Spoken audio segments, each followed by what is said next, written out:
Tu ne veux pas goûter le café que j'ai fait spécialement pour toi, chérie? Demanda Daniel avec un sourire étrange qui n'atteignait pas tout à fait ses yeux. Félicia était assise à l'élégante table de salle à manger de sa belle-sœur Benita, dans sa maison de Nashville, où elles se réunissaient pour leur brunch familial mensuel. La tasse de café devant elle avait une odeur étrange, presque métallique, qui lui soulevait l'estomac. À 29 ans, elle n'aurait jamais imaginé se demander si son propre mari essayait de l'empoisonner. Mais après 3 ans de mariage et d'innombrables incidents d'intoxication alimentaire accidentelle, elle avait appris à être prudente, surtout en présence de Benita. Celle-ci avait une façon d'orchestrer des situations qui laissaient Félicia malade ou humiliée, toujours avec ce même sourire innocent que Daniel arborait maintenant. « Quelle délicate attention de ta part !» répondit-elle, se forçant à sourire tandis que son esprit s'emballait. L'arôme qui émanait de la tasse ne ressemblait à aucun café qu'elle eût jamais senti. Cela lui rappelait le mois dernier, quand elle avait fini aux urgences après avoir bu du thé chez Benita. Les médecins n'avaient pas pu expliquer ses symptômes, et Benita avait insisté sur le fait qu'elle avait préparé le thé exactement de la même manière que le sien. Benita la regardait attentivement de l'autre côté de la table, remuant distraitement son propre café intact. « Daniel est devenu un sacré barista ces derniers temps, dit-elle avec un sourire narquois. Il s'entraîne à différentes méthodes d'infusion juste pour toi. » La façon dont elle avait souligné « pour toi » envoya des frissons le long de la colonne vertébrale de Félicia. Elle avait remarqué que Daniel passait plus de temps chez Benita ces derniers temps, prétendant qu'il préparait une surprise pour leur prochain anniversaire de mariage. Mais quelque chose clochait. Les conversations chuchotées qui cessaient quand elle entrait dans la pièce, les étranges SMS qu'elle entrevoyait sur son téléphone, et maintenant ce café à l'odeur particulière. Félicia souleva la tasse, faisant semblant de prendre une gorgée tout en étudiant leurs expressions. Daniel et Benita échangèrent un rapide regard qui confirma ses soupçons. Faisant mine de vérifier son téléphone, elle se leva brusquement. « Oh, regardez-moi ça. Je dois passer un appel rapide pour le travail. Benita, ça te dérangerait si j'utilisais ton bureau ?» En passant devant le couvert de Benita, elle trébucha délibérément, échangeant rapidement leur tasse de café dans la confusion en se rattrapant. « Je suis tellement désolée, s'exclama-t-elle en se redressant. « Je suis si maladroite parfois. » Benita écarta ses excuses d'un sourire crispé. « Essaie juste de ne rien casser dans le bureau. » Félicia hocha la tête et se dépêcha de s'éloigner, le cœur battant. À travers l'embrasure de la porte du bureau, elle pouvait encore les voir à table. Maintenant, elle n'avait plus qu'à attendre et observer. Depuis l'embrasure de la porte du bureau, elle regarda Benita porter la tasse de café à ses lèvres, et son estomac se noua d'anxiété. Une partie d'elle voulait l'arrêter, l'avertir, mais elle avait besoin de connaître la vérité. Elle avait passé trop de nuits aux urgences, trop d'heures pliées en deux de douleur, toujours après avoir partagé des repas avec eux. Ça n'avait pas toujours été comme ça. Quand elle avait rencontré Daniel pour la première fois au mariage d'un ami à Nashville il y a 3 ans, il était charmant et attentionné. Benita avait semblé accueillante aussi, l'invitant aux réunions de famille et proposant de l'aider à organiser le mariage. Mais avec le recul, elle aurait dû remarquer les signaux d'alarme, la façon dont Benita renversait, accidentellement, des choses sur sa robe lors d'événements importants, ou comment sa nourriture semblait toujours avoir un assaisonnement supplémentaire quand Benita aidait à cuisiner. Les incidents avaient commencé modestement. Un mot d'estomac par-ci, une légère réaction allergique par-là. Daniel avait toujours une excuse prête. C'est peut-être quelque chose que tu as mangé plus tôt, ou tu dois couver quelque chose. Mais le schéma devenait clair. Le pire avait été il y a 2 mois, quand elle avait fini hospitalisée après avoir pris le petit déjeuner chez eux. Les médecins avaient trouvé des traces de quelque chose dans son système qu'ils ne pouvaient pas identifier. Mais Daniel avait convaincu tout le monde qu'elle avait dû prendre des médicaments périmés. Félicia agrippa le chambranle de la porte, regardant Benita prendre une autre gorgée de café. Daniel tapait sur son téléphone, apparemment indifférent. Sa propre tasse intacte reposait, froide, sur la table où elle l'avait laissée. L'odeur métallique persistait encore dans ses narines, la faisant frissonner. Un léger tremblement dans la main de Benita attira son attention. Elle reposa la tasse, le visage soudainement pâle. « Daniel, dit-elle, la voix tremblante. » Quelque chose ne va pas, Daniel leva les yeux, son expression passant de la confusion à l'horreur, alors qu'il réalisait de quelle tasse elle buvait. Il sursauta, renversant sa chaise. « Benita, qu'est-ce qui se passe? Les mains de Benita tremblaient violemment maintenant. Je me sens? Elle essaya de se lever mais trébucha, s'agrippant au bord de la table pour se soutenir. Daniel, qu'as-tu mis dans ce café? Félicia sortit du bureau, son téléphone enregistrant déjà. Daniel était maintenant à côté de Benita, le visage cendré. Ce n'était pas censé être ta tasse, murmura-t-il. Mais dans le silence de la salle à manger, ces mots portèrent clairement. Les yeux de Benita s'écarquillèrent de réalisation et de peur. Appelle une ambulance, halta-t-elle en glissant au sol. S'il te plaît, je ne peux pas. Félicia composa immédiatement le 911, ses mains stables malgré le chaos qui se déroulait devant elle. Service d'urgence? Oui, nous avons besoin d'une ambulance au 1542 Maple Grove Drive. Dit-elle clairement, gardant son téléphone en enregistrement de l'autre main. Ma belle-sœur semble avoir une réaction sévère à quelque chose dans son café. Elle est consciente mais a des tremblements. Pendant qu'elle parlait au répartiteur, les yeux de Benita se fixèrent sur les siens. Le calcul froid habituel dans son regard fut remplacé par une peur brute. Félicia, halta-t-elle. Tu as échangé, tu savais.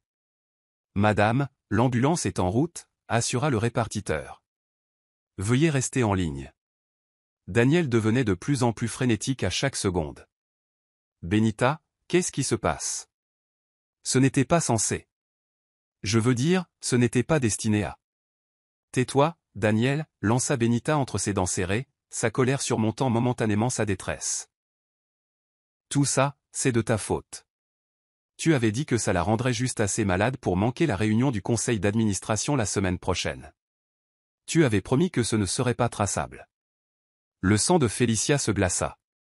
La réunion du conseil, où elle devait présenter sa proposition pour un important compte client. Le même compte que Benita essayait d'obtenir depuis des mois dans leurs entreprises concurrentes. Tout commença à s'emboîter. Le thé du mois dernier. Dit-elle, sa voix étonnamment stable. Et l'incident du petit déjeuner il y a 2 mois. Ce n'étaient pas des accidents, n'est-ce pas? Le visage de Benita se tordit sous une autre vague de douleur. Le thé, c'était censé te garder à la maison pendant la présentation du contrat Johnson, admit-elle, la voix tendue. Mais tu y es allé quand même. Elle se serra le ventre, se pliant en deux. Daniel a dit. Il a dit que nous devions juste te discréditer. Faire croire aux clients que tu n'étais pas fiable. Le son des sirènes emplit l'air extérieur. Daniel se leva, reculant loin d'elle deux. Benita, arrête de parler, dit-il, la panique s'insinuant dans sa voix. Tu ne sais pas ce que tu dis. Je sais exactement ce que je dis, cracha-t-elle, ses mots légèrement pâteux. Nous planifions ça depuis des mois. Depuis que Félicia a commencé à me surpasser à chaque réunion client. Tu étais censé t'assurer qu'elle le boive aujourd'hui. Les ambulanciers firent irruption par la porte d'entrée. Et Félicia s'écarta rapidement pour les laisser travailler. Alors qu'il chargeait Benita sur une civière. Elle arrêta l'enregistrement et envoya la vidéo à son email privé. Puis à son avocat. Daniel resta figé, regardant son plan soigneusement construit s'effondrer autour de lui. J'irai avec elle à l'hôpital, dit Félicia aux ambulanciers, la voix ferme. Après tout, je dois m'assurer que ma belle-sœur reçoive le traitement approprié. Elle croisa le regard terrifié de Daniel. Et je suis sûr que les médecins seront très intéressés de savoir exactement ce qu'il y avait dans ce café. La salle d'urgence de l'hôpital général de Nashville était en pleine effervescence alors que les médecins se précipitaient pour soigner Benita. Félicia était assise dans la salle d'attente, son téléphone serré dans sa main, rejoignant l'enregistrement de la confession de Benita. Les tremblements dans sa voix, la panique dans ses yeux. C'était toute la preuve dont elle avait besoin pour prouver que ce n'était pas seulement de la paranoïa. Famille de Benita Anderson, appela une infirmière.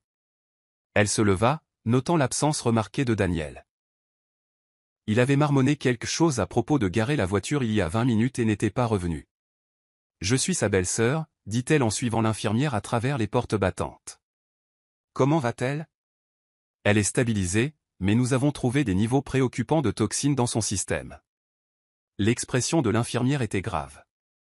Le médecin aimerait vous parler de certaines découvertes inhabituelles dans ses analyses de sang. Le docteur Phillips, une grande femme aux cheveux grisonnants et aux yeux vifs, attendait près de la chambre de Benita. « Madame Bennett, dit-elle. Pourriez-vous me dire exactement ce qui s'est passé avant que votre belle-sœur ne tombe malade ?» Félicia prit une profonde inspiration, sortant son téléphone. « Je pense que vous devriez d'abord écouter ceci. » Elle fit jouer l'enregistrement du brunch, observant l'expression du médecin passer d'une préoccupation professionnelle à l'alarme. « C'est très sérieux, dit le docteur Phillips en prenant des notes sur sa tablette. La substance que nous avons trouvée n'est pas quelque chose qui se retrouve accidentellement dans le café. Nous examinons une contamination délibérée. » Juste à ce moment-là, Daniel apparut au bout du couloir, le visage pâle et en sueur. Il avait clairement entendu les mots du médecin. « Félicia, » commença-t-il en faisant un pas vers elle. « Laisse-moi t'expliquer. Restez en arrière. » Avertit le docteur Phillips en appuyant sur le bouton d'appel de l'infirmière. « Sécurité à la chambre 412, s'il vous plaît. » Daniel leva les mains en signe de reddition. Tout ceci est un malentendu. Benita était confuse. Elle ne savait pas ce qu'elle disait. Vraiment. Félicia sortit les SMS qu'elle avait découverts sur son téléphone la semaine dernière, ce qu'elle s'était secrètement transféré. Alors ces messages entre toi et Benita, sur le fait de s'assurer que je sois hors service avant la présentation Henderson, c'était juste une conversation amicale? Son visage perdit toute couleur. « Tu as fouillé dans mon téléphone ?» demanda-t-il. « Après que j'ai trouvé la poudre étrange dans le tiroir de ton bureau ?»« Oui, je l'ai fait. » Elle se tourna vers le docteur Phillips. « Docteur, j'ai été hospitalisé 3 fois au cours des 6 derniers mois avec des symptômes inexpliqués. J'aimerais savoir s'ils correspondent à ce que vous avez trouvé dans le système de Benita aujourd'hui. » Les yeux du médecin se rétrécirent. « Nous devrons faire quelques tests pour comparer. La sécurité s'assurera que votre mari reste disponible pour interrogatoire. » 2 agents de sécurité apparurent, se positionnant de chaque côté de Daniel. Il avait l'air piégé, sa façade soigneusement construite s'effondrant. « Benita et moi, » balbutia-t-il. « Nous essayons juste de t'aider, de te ralentir. Tu travaillais trop dur, tu prenais tous les gros clients. Benita a dit que si nous pouvions juste te faire prendre un peu de repos. » En m'empoisonnant? La voix de Félicia était stable, même si ses mains tremblaient de rage. « Depuis combien de temps faites-vous ça? Était-ce toi aussi qui as trafiqué ma nourriture à la fête de Noël ?» Le silence de Daniel fut toute la réponse dont elle avait besoin. Derrière lui, elle pouvait voir la chambre de Benita, où elle gisait, connectée à divers moniteurs. Son audace d'antan avait disparu, remplacée par la peur de quelqu'un qui savait que ses manigances l'avaient finalement rattrapée. « L'inspectrice Smith est en route, » dit calmement le docteur Phillips. « Elle voudra prendre les dépositions de toutes les personnes impliquées. » Félicia hocha la tête, ressentant un étrange sentiment de calme. La vérité éclatait enfin, et il n'y avait pas de retour en arrière possible. L'inspectrice Smith arriva dans l'heure, sa présence imposant l'attention dans le couloir stérile de l'hôpital. C'était une enquêtrice chevronnée spécialisée dans les affaires de violence domestique, et elle écouta attentivement Félicia faire jouer l'enregistrement du brunch et lui montrer les SMS. « Madame Bennett, » dit-elle en examinant ses notes, « vous avez mentionné des hospitalisations antérieures. Pouvez-vous m'en dire plus sur ces incidents ?» Félicia sortit à nouveau son téléphone, ouvrant un document qu'elle tenait discrètement à jour depuis des mois. La première fois, c'était en février, après un dîner chez Benita. J'avais de graves douleurs à l'estomac et des vertiges. La deuxième, c'était en avril, l'incident du thé. Et puis en juin, après un petit déjeuner avec eux. Sa voix resta stable alors qu'elle continuait. Chaque fois, les symptômes étaient similaires mais juste assez différents pour que les médecins ne puissent pas identifier une cause. Les yeux de l'inspectrice se rétrécirent en regardant le journal détaillé des dates, des symptômes et des circonstances. Vous tenez des registres depuis que vous avez remarqué le schéma. Félicia hésita avant de sortir un autre téléphone de son sac à main. J'ai aussi commencé à porter un téléphone de secours avec un numéro différent. Je l'utilisais pour enregistrer des conversations quand j'étais avec eux. J'en ai plusieurs où Benita et Daniel discutaient de leurs plans, bien qu'ils aient fait attention à ne pas être explicites. Dans l'un des enregistrements, la voix de Benita se fit entendre clairement. Le comte Henderson vaut des millions, Daniel. Nous ne pouvons pas la laisser tout gâcher ce pourquoi nous avons travaillé. Contente-toi de suivre le plan. quelques jours de maladie devraient suffire. La réponse de Daniel était tout aussi accablante. J'ai quelque chose de plus fort cette fois. Elle n'arrivera pas à la présentation. L'expression de l'inspectrice Smith se durcit en écoutant. À travers la fenêtre de la chambre de Benita, Felicia pouvait voir que sa belle-sœur était maintenant réveillée, l'air beaucoup moins confiant qu'au brunch. L'hôpital effectue des dépistages toxicologiques, l'informa l'inspectrice. Le docteur Phillips a déjà identifié plusieurs substances qui ne se produisent pas naturellement. Nous aurons également besoin d'échantillons de votre domicile. Une agitation au bout du couloir attira leur attention. Daniel se disputait avec les agents de sécurité, sa voix montant en désespoir. « Je dois parler à ma femme », cria-t-il. « Felicia, s'il te plaît, tu ne comprends pas. Nous essayons de te protéger. » L'inspectrice Smith s'interposa. « Monsieur Bennett, vous n'aidez pas votre cause. Nous avons déjà trouvé des preuves de préméditation. » Préméditation ? Daniel rit, un son creux et désespéré qui résonna dans le couloir. Nous essayons juste de la ralentir. Elle s'épuisait au travail, prenant tous les comptes importants. Benita a dit que si nous pouvions juste la faire prendre un peu de repos. En l'empoisonnant ? La voix de l'inspectrice était tranchante. Ce n'est pas de la protection, monsieur Bennett. C'est une tentative de meurtre. La couleur quitta le visage de Daniel. Meurtre ? Non, ce n'est pas. Nous n'avons jamais eu l'intention de. Alors qu'aviez-vous exactement l'intention de faire ? Demanda Felicia, sa voix étonnamment calme. Quand vous avez mis quelque chose dans mon café ce matin, que devait-il se passer ? Le silence de Daniel en disait long.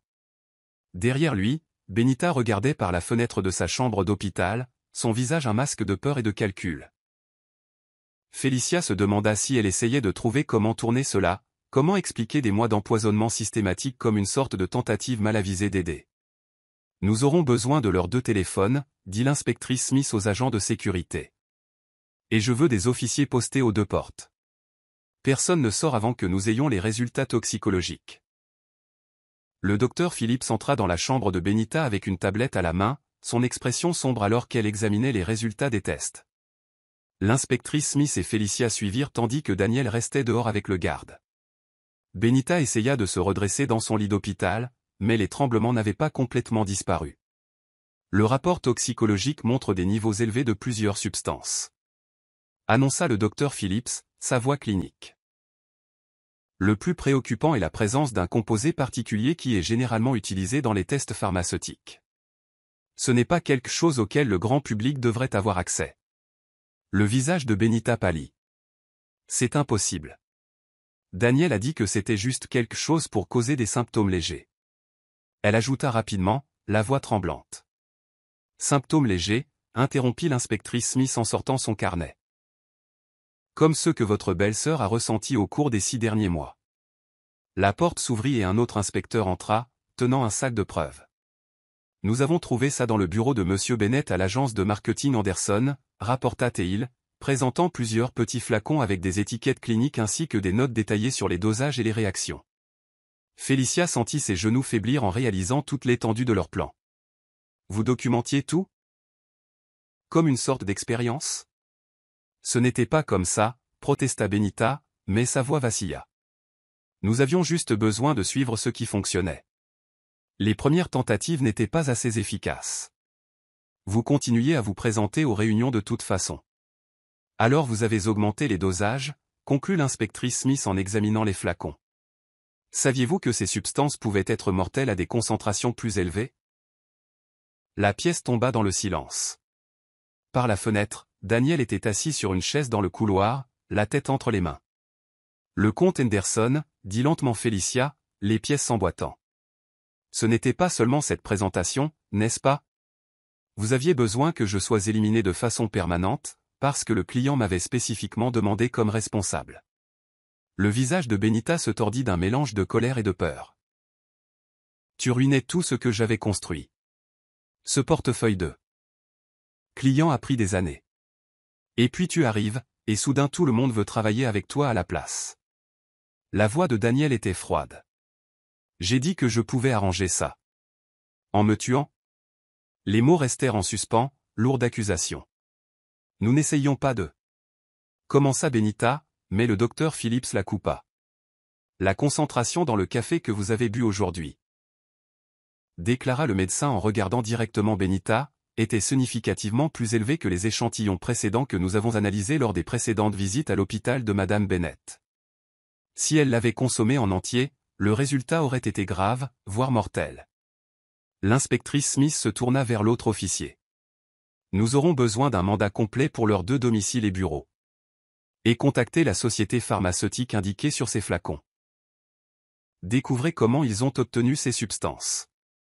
Benita s'affaissa contre ses oreillers, le combat la quittant. Ce n'était pas censé aller aussi loin, murmura-t-elle. Daniel n'arrêtait pas de dire que nous avions juste besoin d'un autre essai. Félicia s'approcha du lit, sa voix stable malgré le tremblement de ses mains. Chaque fois que je tombais malade, chaque réunion que je manquais, chaque client que je perdais, vous étiez tous les deux là à regarder, prenant des notes sur la façon dont votre poison m'affectait. Sa voix devint plus aiguë. Quel genre de personne cela fait-il de vous?